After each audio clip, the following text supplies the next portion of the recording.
Antes que Seja Tarde é o título de um livro belíssimo que eu estou lendo, quero fazer aqui uma propaganda, vocês encontram fácil esse livro em PDF. Ele só existe em meio digital e é gratuito.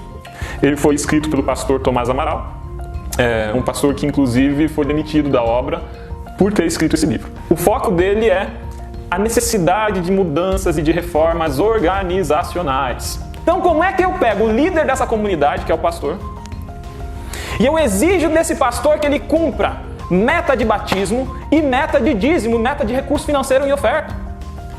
Isso é ridículo. Eu não estou medindo o nível de saúde daquela comunidade. A sua obrigação é tal qual a da sua mulher. As tarefas domésticas, elas são divididas entre os adultos da casa. Se você não pode cumprir com elas, se você trabalha muito, se você não gosta, existem opções.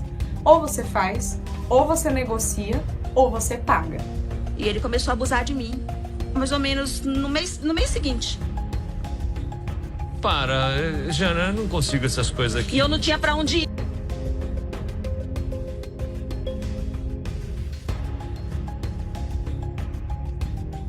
Agora você vai andar pelada na rua e chamando a atenção dos homens e depois você, se o homem olha, você ainda vai falar assim, ele é um tarado.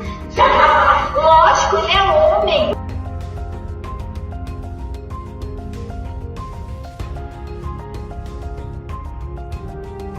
Qual foi o momento que ele falou para os homens não estuprarem? Não, ele fala cuidado com a acusação, pode estragar a vida deles. A professora foi afastada. O Michel Sombord escreveu uma nota nos culpando por termos interpretado ele de maneira incorreta.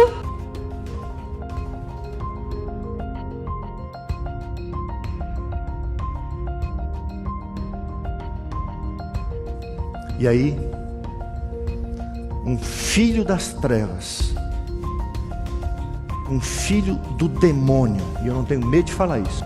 Ou só aquelas frasezinhas, desculpa a expressão, tipo o padre Fábio de Mello, que vai lá e só fala aquelas coisinhas bonitinhas, mas eu já falei com os católicos, se eu fosse católico eu não me sentiria representado por ele. O conceito, o meu medo de me expor, tudo vindo à tona.